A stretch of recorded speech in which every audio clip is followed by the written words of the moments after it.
Okay, so in the last class we have done the different levels of biodiversity and the importance of biodiversity.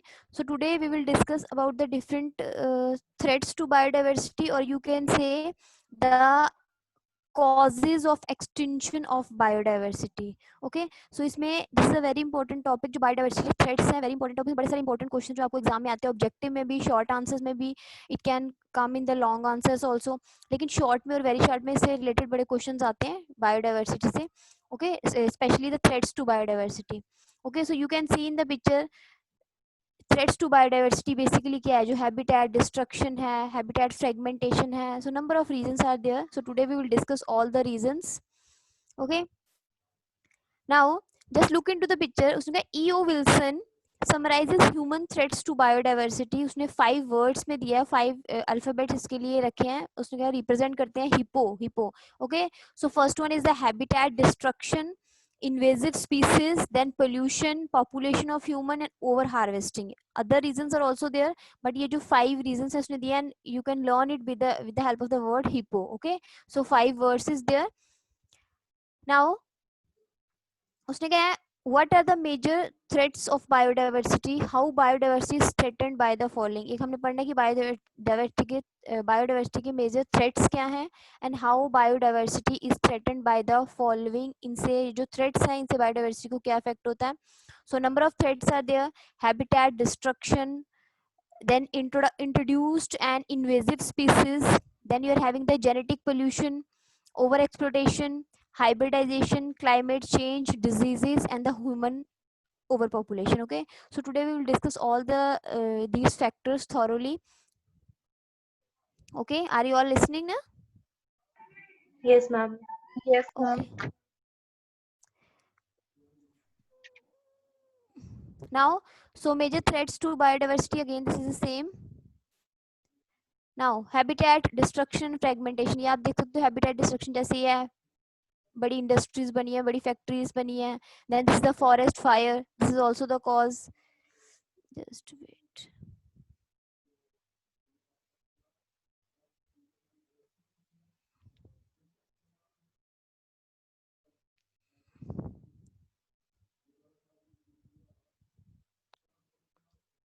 Okay, so these are the इनकी वजह से क्या होता है, habitat destruct होता है animals का. So this is the main reason. We will discuss कि हैबिटेट डिस्ट्रक्शन फ्रेगमेंटेशन क्या है.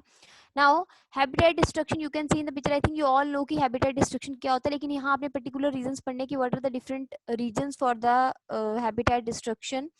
दैट इन उसने कहा हैबिटेट डिस्ट्रक्शन एंड डिफॉरेस्टेशन क्या has played a key role in extension. Habitat loss occur when natural habitat are modified by human needs. तो आपको पता है कि हैबिटेट लॉस तब होता है जब नेचुरल हैबिटेट जो एनिमल्स का है उसको ह्यूमन नीड्स के लिए, जैसे फैक्ट्रीज बनती हैं, इंडस्ट्रीज बनती हैं, तो ह्यूमन नीड्स से उसको उसकी मॉडिफिकेशन होती है. Factor causing habitat destruction, first is the over population. Okay, then deforestation, pollution है, ग्लोबल वार्मिंग है, हैबिटेट, ये रीजन है जो हैबिटेट डिस्ट्रक्शन करते हैं. Then habitat size and number of species specifically related. वो तो ये है कि हैबिटेट जितना ज्यादा बड़ा होगा, नंबर ऑफ स्पीसीज उतनी ज्यादा होंगी. physically larger species and those living at higher lower altitude and forest or ocean are more sensitive to reduction habitat area. जो larger species होती हैं उसका larger species, क्योंकि जो larger species है, छोटे species जो छोटे animals हैं वो फिर भी survive करते हैं. जो larger species जब उनका habitat एक बार डिस्ट्रक्ट हो जाता है तो डेफिनेटली उनकी extinction स्टार्ट हो जाती है, मतलब कि उनकी वो endangered zone में आ जाते हैं. Okay, so number of other reasons भी हैं, जैसे सॉइल इरोजन है, डिफॉरेस्टेशन तो है ही है, सॉइल इरोजन है, देन ओवर ग्रेजिंग. ओके, जो हैबिटेट डिस्ट्रक्शन में आएगा, over grazing. You can write the other reasons also. Increasing urbanization है, फॉरेस्ट फायर है. ओके, डेवलपमेंट वर्क्स जो हैं, so all these comes under the habitat destruction. Environmental pollution, global warming. So ये जो सारे ये क्या करते हैं, एनिमल्स के हैबिटेट को क्या कर रहे हैं, डिस्ट्रक्ट कर रहे हैं. उसने क्या है, major reason for habitat destruction, large scale industrial and commercial activities. okay, mining, cattle rearing है. यू ऑल नो कि कैटल रेयरिंग के लिए हैबिटेट जो है डिस्ट्रक्ट करते हैं एनिमल्स को वहां रखने के लिए. देन रियरिंग ऑफ एनिमल्स करने के लिए, ठीक है, जो हम अपने बनाते हैं, डेयरी फार्म हो गया। देन कमर्शियल फिशिंग के लिए, अगर हमने फिशिंग करनी है एक पर्टिकुलर एरिया, तो आप वहाँ पे बड़ा सारा हैबिटेट जो है डिफॉरेस्टेशन करवाओगे तो एक पर्टिकुलर एरिया बनाओगे for fishing. Then plantation, cropping and agriculture, वो तो आपको बताइए कि हम एग्रीकल्चर लैंड के लिए जो फॉरेस्ट है उसको डिस्ट्रॉय कर रहे हैं। डैम कंस्ट्रक्शन, देन इनरोचिंग है, मीन्स कि एक्सेसिव है, जितना चाहिए उससे भी ज़्यादा एक्सेसिव हम एक ग्रास लैंड को टोटली कन्वर्ट कर रहे हैं इंडस्ट्रियल एरिया में। Okay, so these are the major reasons. Then you are having the other reason, habitat loss can lead to habitat fragmentation. अब हैबिटेट लॉस होता है तो हैबिटेट लॉस से क्या होगा, हैबिटेट फ्रेगमेंटेशन। हैबिटेट फ्रेगमेंटेशन से क्या होगा कि disruption of complex interaction.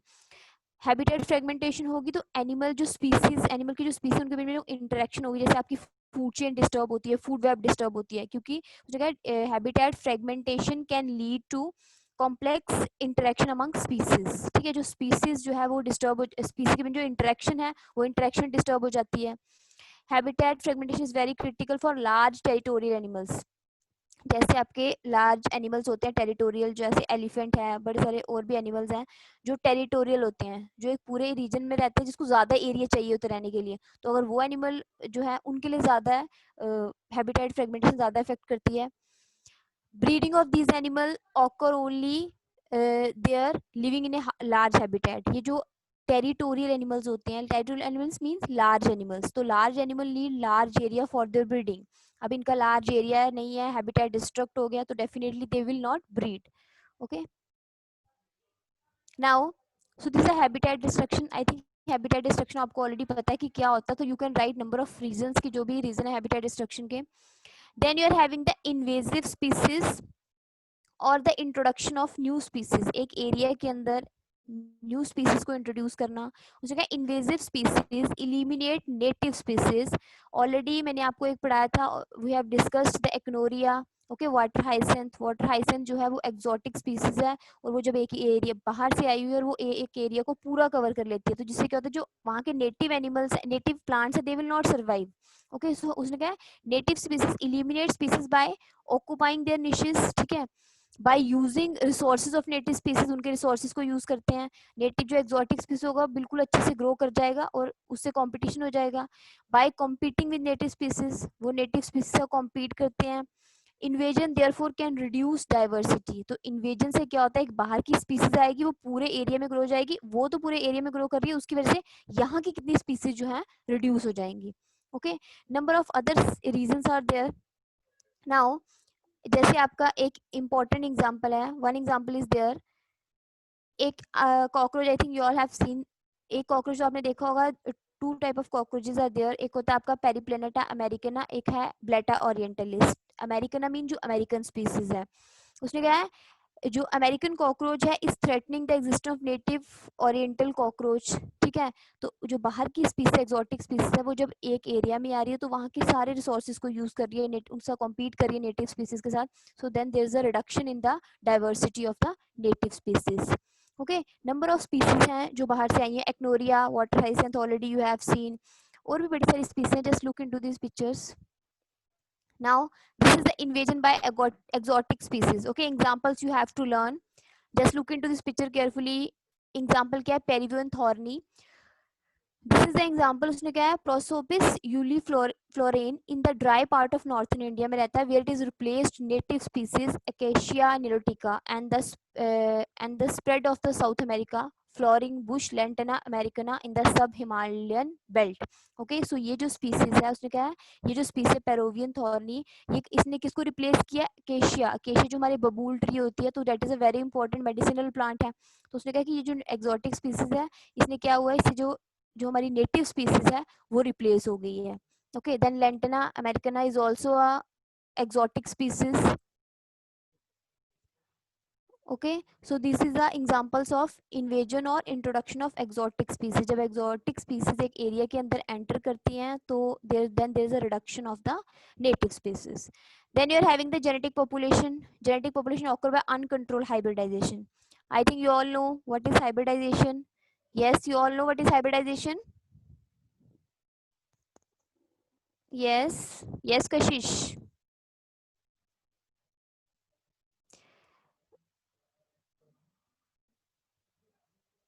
All are sleeping.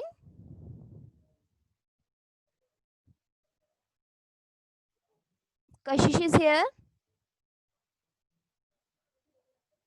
Unmute yourself and say. Yes, ma'am. Okay. Gunjan, you know what is hybridization? Ma'am means the hybrid species, mixing of two or more species. हाँ, mixing of the gene of two or more species. ठीक है, दो different species की genes को mix करना to form a hybrid, to form a new species, that is a hybridisation. तो उसने क्या है, genetic population occur by uncontrolled hybridisation.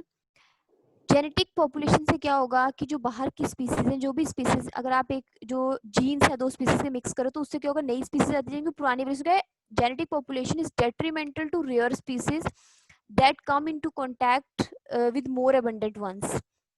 Genetic population pollution से क्या होगा कि जो हाइब्रिडाइजेशन से बड़ी स्पीसीज बनी हुई हैं जिसको हम बना रहे हो वही पूरे एरिया में स्प्रेड हो जाएंगी. तो उससे क्या होगा, उसमें डेट्रीमेंटल टू रेयर स्पीसीज, उस एरिया में जो रेयर स्पीसीज होंगी उनको अफेक्ट करेगा. उसमें abundant species immediately colonise the new area vanishing the rare species. जो अबंडेंट स्पीसीज होंगी जिसको हमने हाइब्रिडाइजेशन से हम नई इंप्रूव वेराइटीज बना रहे हैं, वो इंप्रूव वेराइटीज हैं उनको हम ज्यादा ग्रो कर रहे हैं. ठीक है, हाइब्रिडाइजेशन से उससे क्या रहा है, जो हमारी रेयर स्पीसीज हैं वो वैनिश होते जा रही हैं. Alters the genetic pool which is irreversible change. Hybridization से हम क्या कर रहे हैं, उसके जीन्स को क्रॉस कर रहे हैं ना, तो जेनेटिक पूल को अल्टर कर रहे हैं. तो उसका which is irreversible change. Just try to understand कि एक नॉर्मल स्पीसीज का जो हमने जेनेटिक मेकअप को चेंज कर दिया, चेंज करके हमने हाइब्रिड बना दिया, हमें हमें वो जो नॉर्मल वाला जेनेटिक पूल है वो हमें मिलेगा नहीं. उसका विच इज इरिवर्सिबल चेंज, वो स्पीसीज हमें वापस नहीं मिलेगी. Okay okay? तो वो रिड्यूस होती जा रही है स्पीसीज. देन ओवर एक्सप्लोटेशन, उसने कहा occurs when a resource is consume an unsustainable rate.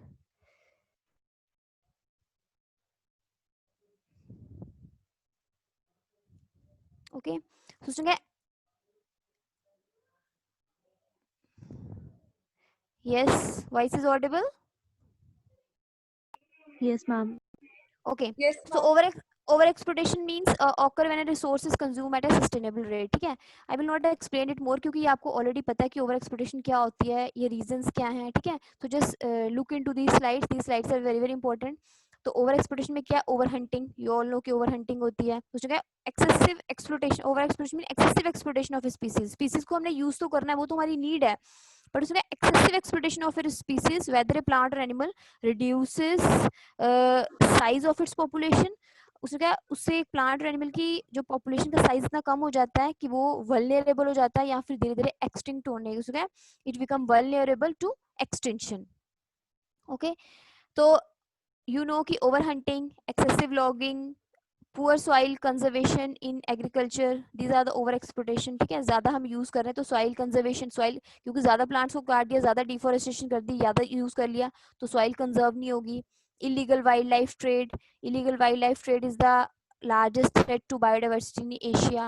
illegal wildlife trade means जो भी हम animals की skin को, टस्क हैं एलिफेंट के, उनको यूज करते हैं, सो दैट इज इलीगल जो हम ट्रेड करते हैं, जिसपे आपका बना हुआ convention on international trade of endangered species of wild flora and fauna. You all know about that convention. Then you are having the hybridisation. Hybridisation genetic pollution is almost जो आपका सेम होगा. Hybridisation में क्या है कि green revolution popularise hybridisation for increase yield. ठीक है, green revolution क्या है कि हम हाइब्रिडाइजेशन करके नई वेराइटीज बना रहे हैं, फ्यूजन ऑफ अनरिलेटेड प्लांट्स को फ्यूज करते जा रहे हैं, नई varieties, there is a formation of new varieties. Hybrid breeds originated in developed countries further hybridisation with local varieties. हम लोकल वेराइटीज के साथ दो लोकल वेराइटी को यूज किया, हाइब्रिड वेराइटीज बनाई. ठीक है, या फिर हम बाहर की वेराइटी लेके उनको हाइब्रिड बना रहे हैं. तो हाइब्रिड बनाने से क्या होगा, वो हाइब्रिड तो वहाँ पे ग्रो कर रहे हैं अच्छे से, बट जो हमारी लोकल वेराइटीज हैं वो रिड्यूस होती जा रही हैं. So this is to create high yield strain resistance to local climate and diseases. वो हाइब्रिडेशन से ही है, हम ऐसी वेराइटीज बना रहे हैं जो डिजीज रेजिस्टेंट हैं. ठीक है, to local climate and diseases. High yield wheat cause genetic erosion and genetic pollution in wild species. लेकिन उसका रीजन क्या है कि जो हाई यील्डिंग वीड्स है उससे हमारी जो नॉर्मल नेटिव स्पीसीज है उनकी जेनेटिक इरोजन होती जा रही है. ओके, जेनेटिक इरोजन जेनेटिक में डिस्ट्रॉय यूनिक जीनोटाइप. जो हमारे यहाँ की लोकल स्पीसीज है उसका जो यूनिक जीनोटाइप है वो डिस्टर्ब हो जाएगा क्योंकि हमने हाइब्रिडाइजेशन से नई स्पीसीज बना दी. ओके, सो उसने कहा this create a hidden crisis, जिससे उसने कहा which would result in a severe threat, क्योंकि हमारे जहाँ जो एक नेटिव स्पीसीज ग्रो होती है वो उस इन्वायरमेंट में ज़्यादा अच्छे से ग्रो कर सकती है as compare to other species, ठीक है, तो उससे उसका severe threat to our food or security. Okay, then you are having, these are the varieties, the examples you all have to learn these examples का variety of wild plants with real or at time medicinal dubious medicinal value are being over harvested. जैसे आपके example है rauvolfia है, दतूरा है, इन सब plants को हम use करते हैं मेडिसिनल पर्पसेस के लिए, लेकिन ओवर हार्वेस्टेड होने से स्पीसीज जो है एक टाइम पे आके वल्नरेबल हो जाती है to extension. Okay, collection of garden plant, orchids हैं, फर्न्स हैं, मॉसेस हैं, ओवर एक्सप्लोटेशन से ये सारा क्या है, over exploitation. Okay, then you can see in the picture mangroves जो हैं have been cleared for fuel wood, ठीक है, उसको हमने पूरा फॉरेस्ट जो है, you can see in the picture कि पूरे फॉरेस्ट को क्लियर किया है फ्यूल वुड के लिए. प्रॉन फॉर्मिंग, प्रॉन जो है एक इम्पॉर्टेंट सी फूड है, तो प्रॉन फॉर्मिंग के लिए उसका which has led to a decrease in the habitat essential for breeding of marine fish.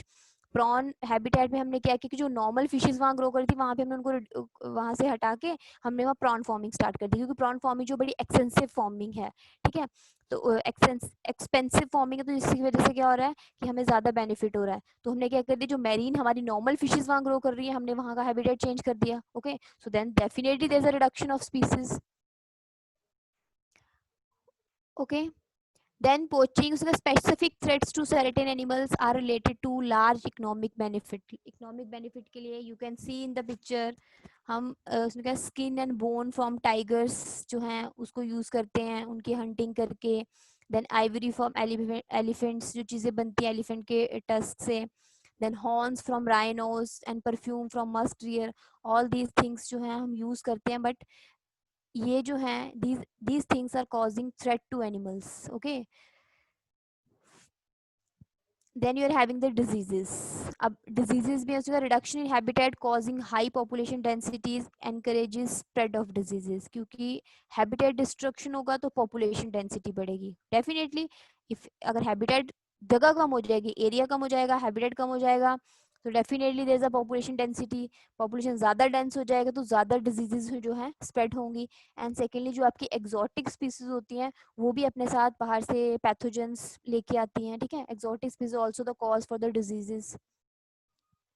Then corals and shells, you all have seen corals और shells. Medical students को पता होगा कि कोरल्स जो हैं दे आर द एनिमल्स, ठीक है, जो आपके सिलेंट्रेट्स हैं वो आपके कोरल्स बनाते हैं. Okay, so corals and shells are also collected for export और सोल्ड. अगर ये चीज़ें कलेक्ट होंगी तो इससे भी जो है स्पीसीज को अफेक्ट होगा. Okay, you all, I think you all know कि कोरल्स क्या होते हैं. कोरल्स क्या होते हैं, एनिमल्स की जो शेल से बनते हैं, एनिमल्स की जो लेयर होती है, कैल्शियम कार्बोनेट्स बनते हैं, जो आपके सिलेंट्रेट्स हैं, एनिमल्स हैं, वो कोरल्स बनाते हैं. ओके, देन ग्लोबल वार्मिंग, ये आपको ऑलरेडी पता है कि global warming is the main cause for the extension of biodiversity. Okay, I am not explaining, okay, just इसको देख लो बस. उसमें global warming is one of the major threat to global biodiversity. Coral reef जो है, उसमें coral reef जो है will be lost in 20 to 40 years if global warming continues. अगर करंट रेट के अकॉर्डिंग ग्लोबल वार्मिंग होती जा रही है तो ये जो कोरल रीफ है 20 to 40 years में डिस्टर्ब हो जाएंगे, बिल्कुल डिस्ट्रॉय खत्म हो जाएंगे, will be lost. Then high carbon dioxide, वो डेफिनेटली कि ग्लोबल वार्मिंग में हाई कार्बन डाइऑक्साइड कॉन्सेंट्रेशन जो है वो एसिडिफाई कर रही है ओशंस को. देन क्लाइमेट चेंज से रेनिंग पैटर्न चेंज हो रहा है. माइग्रेटरी एनिमल्स का जो रूट है वो चेंज हो रहा है. उसने कहा माइग्रेटरी एनिमल्स जो हैं also affect the migratory animals, ठीक है, क्योंकि माइग्रेटरी एनिमल ऐसे एक इन्वायरमेंट में आते हैं जहाँ जो उनके लिए बेनिफिशियल होता है, बट अब वो इन्वायरमेंट उसके उनके अकॉर्डिंग चेंज नहीं हो रहा है क्योंकि ग्लोबल वार्मिंग है. Okay, then biodiversity in polar mountain region are vulnerable to climate change. जो पोलर और माउंटेन रीजन में बायोडाइवर्सिटी है, वल्नरेबल मीन्स सेंसिटिव है क्लाइमेट चेंज में. क्लाइमेट चेंज होगा तो they will not survive there. Okay, then pollution is also the main cause. You can see in the picture, ये pollution के main cause हैं. जो pollution is the main cause for the destruction or of wildlife, for the destruction of animals, for the destruction of habitat. Okay, you can see in the picture. And उसने क्या एक और pollution का क्या reason है, उसका excessive use of pesticide. ये तो हो गया पोल्यूशन, जो आपका एयर पोल्यूशन है। ये वाटर पोल्यूशन है। Okay, you can see in the picture, you already have learned about that eutrophication, ठीक है। तो उसने कहा excessive use of pesticide has polluted both ground water and surface water bodies. अगर आप ज्यादा पेस्टिसाइड यूज करोगे, जिससे हमारा ground water, surface water disturb हो रहा है, पोल्यूट हो रहा है, तो उससे यू नो कि क्या होती है biological magnification. You all know कि it cause the biological magnification, it cause the eutrophication. Okay, तो यूट्रोफिकेशन डेफिनेटली होगा। यू नो कि यूट्रोफिकेशन से क्या होता है, जो स्पीसीज होती हैं सारी वाटर के अंदर, दे विल डाई।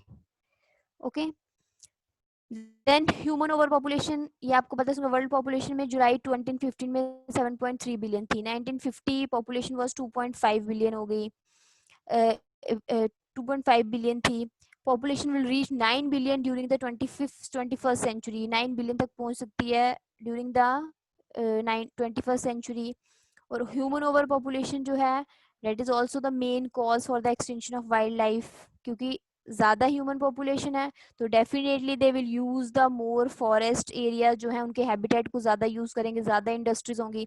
उसमें increase in population leads to over exploration of resources, forest land become reduced. Okay, then population increase ultimately cause pollution भी increase होगा। okay, so these are the population increase thus form the primary cause for the other 7 main threats। जो main ये this is the main reason है जो आपके बाकी threats हैं, this is the main reason कि ये भी उन ये जो ये reason है, इसकी वजह से बाकी threats भी जो है arise हो रहे हैं। okay,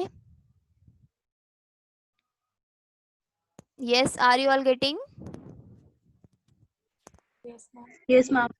ये आपको ऑलरेडी वैसे पता है, पर फिर भी चलो, बट लर्न द ओके, ये क्योंकि already you can learn all the, you can write all the things की what are the major threats to biodiversity, but read these things and specially give the examples. जो आपकी species है उनकी examples जरूर लिखना कि इन्वेजिव स्पीसी, आपकी exotic species कौन सी हैं।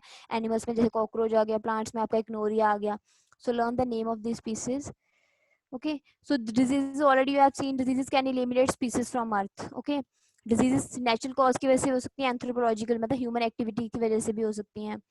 और इंट्रोड्यूस स्पीसीज जो हमारी इन्वेजिव और इंट्रोड्यूस्ड स्पीसीज जो बाहर से एक्सोटिक स्पीसीज आ रही हैं, वो अपने साथ वायरल पैथोजेंस भी ला सकती हैं। ओके, तो उसने कहा animals are more prone to diseases, viral epidemic in animals is major threat. Okay, okay, so this is clear. Yes, ma'am. This is the major threats to biodiversity। okay, so already you have seen, but just learn कि इसको read करना and learn the important examples। okay, so now I am starting with the next topic, that is the threatened species। okay, so you all know कि what are the threatened species। ठीक है, so we will study thoroughly about the concept of threatened species। so concept को discuss करेंगे and we will discuss the different categories of threatened species. Okay, already I think हमने ये पढ़ी थी पहले भी।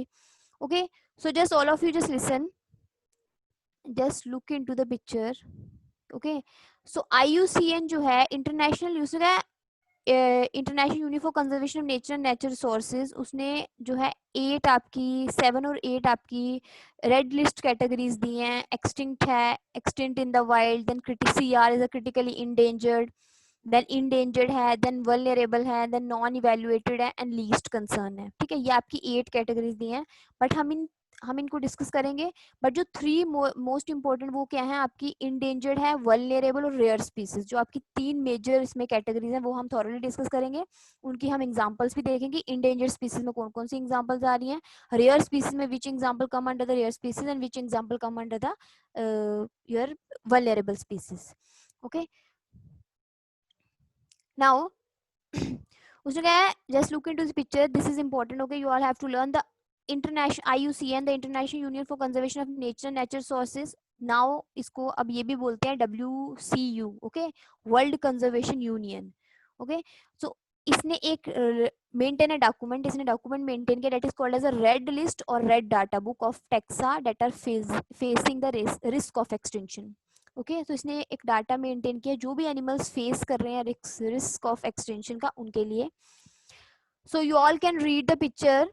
ओके, सभी इसको रीड करो कि इसके मेजर्स का बेसिक यूटिलिटी क्या है, what is the main significance of this red data book. क्या है, टू क्रिएट अवेयरनेस। सबसे पहले कि बायोडाइवर्सिटी की importance, you already in the last class we have studied the importance of biodiversity, so to create awareness about the importance of biodiversity, okay, to provide global index कि कितनी species decline हो रही है biodiversity की, identification and documentation of endanger species को identify करके रखना, उनका डॉक्यूमेंट बना के रखना कि पता चले हमें कि कौन कौन सी स्पीसीज इंडेंजर्ड है, देन उनको उनकी कंजर्वेशन को प्रायोरिटीज पे रखना, and to guide in conservation action. ठीक है, so yes, screen is visible to you, screen is visible, Yes, Yes, ma'am. Yes, ma'am.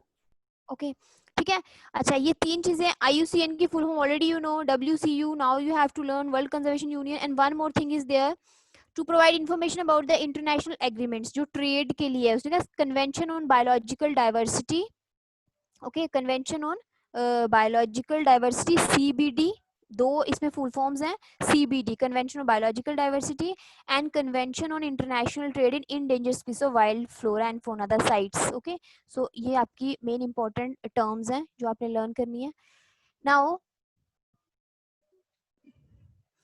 उससे क्या है, जो international union of conservation of nature and natural sources है, ये जो इसका हेड क्वार्टर कहाँ पे है, इसका हेड क्वार्टर है स्विट्जरलैंड में। This you have to learn कि international union for conservation of nature and natural sources का जो हेड क्वार्टर है वो कहाँ पे है, it is in the Morges in Switzerland. ठीक है, एक जगह है मॉर्गिस स्विट्जरलैंड में, this you have to learn. और उसने एक डाटा मेंटेन किया है, एक रेड डाटा बुक, जिसके अकॉर्डिंगली उसने IUCN has recognised 8 red list categories. ठीक है, 8 रेड लिस्ट कैटेगरीज दी हैं। First one is the extinct, extinct in the wild, critically endangered, endangered, then vulnerable, lower risk, data deficient, non evaluated. Okay, so इन categories को हम थोड़ा थोड़ा discuss करेंगे, बट थॉरोली हम पढ़ेंगे इंडेंजर्ड, वल्नरेबल और रेयर स्पीसीज को। Vulnerable, endangered and critically endangered categories include those species which are facing extinction। ठीक है, इन 8 कैटेगरीज में जो आपकी vulnerable है, जो endangered है and critically endangered, ये जो 8 में से ये जो 3 कैटेगरीज हैं, these are very important क्योंकि these are facing the facing extinction। okay, now just इस डाटा को आपने लर्न करना है। The IUCN red list was initiated in 1963। 2000 IUCN Red List covers assessment of more than 18,000 species of plant and animals। अब उसमें लिखा हुआ this data you have to learn कि 11,000 स्पीसीज जो थी, 11,167 स्पीसीज आर थ्रेटेंड स्पीसीज। अब जो number of threatened species है नाउ गॉन अप 15,500। ठीक है, अब और भी ज्यादा हो गया 2004 में according to IUCN। Okay,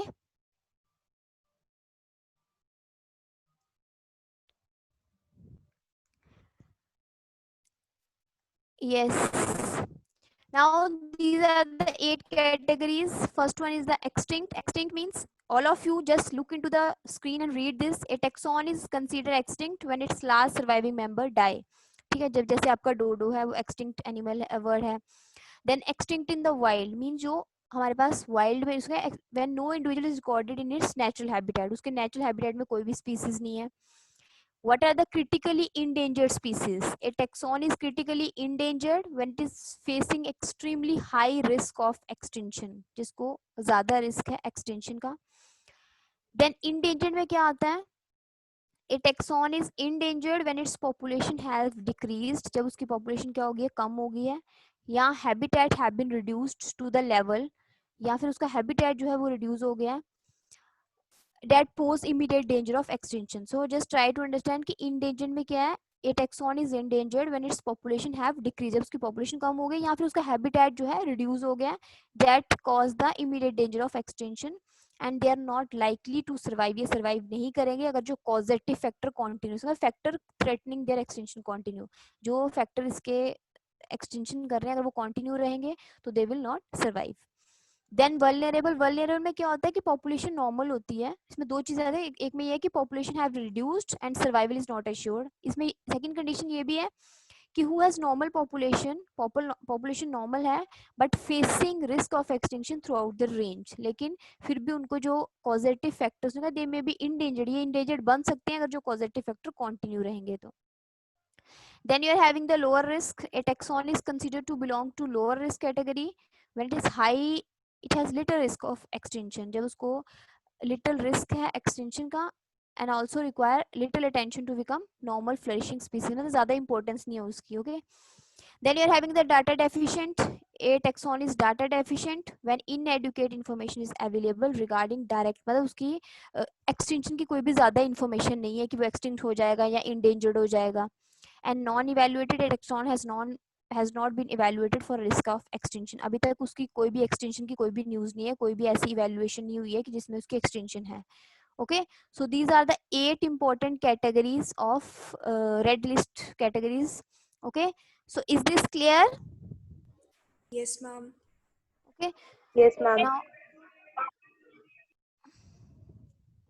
now just look into this picture. ये देख लो थोड़ा सा, ये 2 examples are there. Okay, so just don't worry, only 2 examples ही हैं यहाँ पे. Just look into these example. First is this Aquila nepalensis है, उसने कहा a regular winter visitor to the Indian, this is an important example. Okay, and all of you just read this. A regular winter visitor to the Indian subcontinent has been uplisted from least concern to danger. उसने कहा पहले वो least concern में था, सबसे last में था red categories में, अब वो endangered में पहुंच गया है.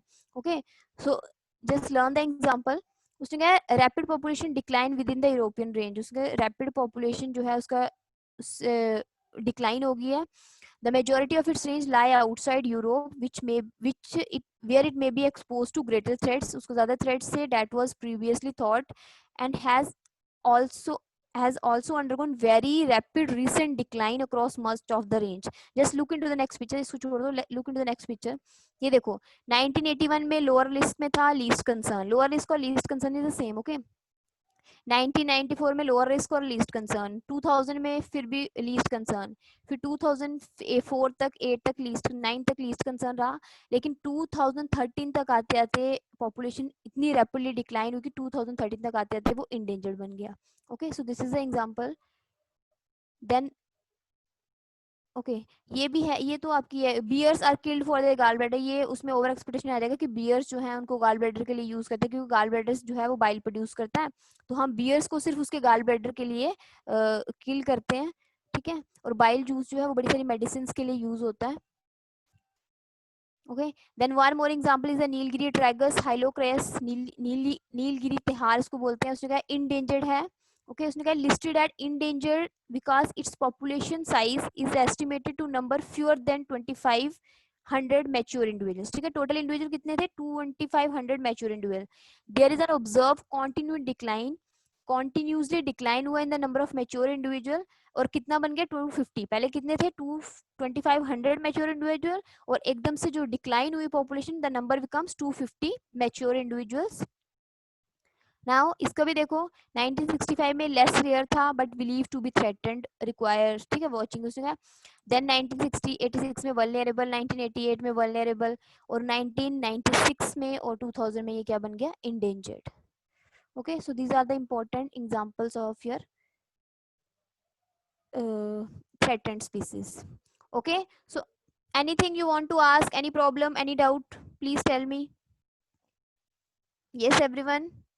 So in the next class we will start with the जो हम तीनों categories पढ़ेंगे, and जो main है endangered, vulnerable और rare, उसको हम thoroughly discuss करेंगे. And also we will start with the conservation of biodiversity, that is an important topic. Now anything you want to ask? Yes everyone. ma'am. Yes. Okay, Muskan, Niharika. No, ma'am. No? No, ma'am. Okay.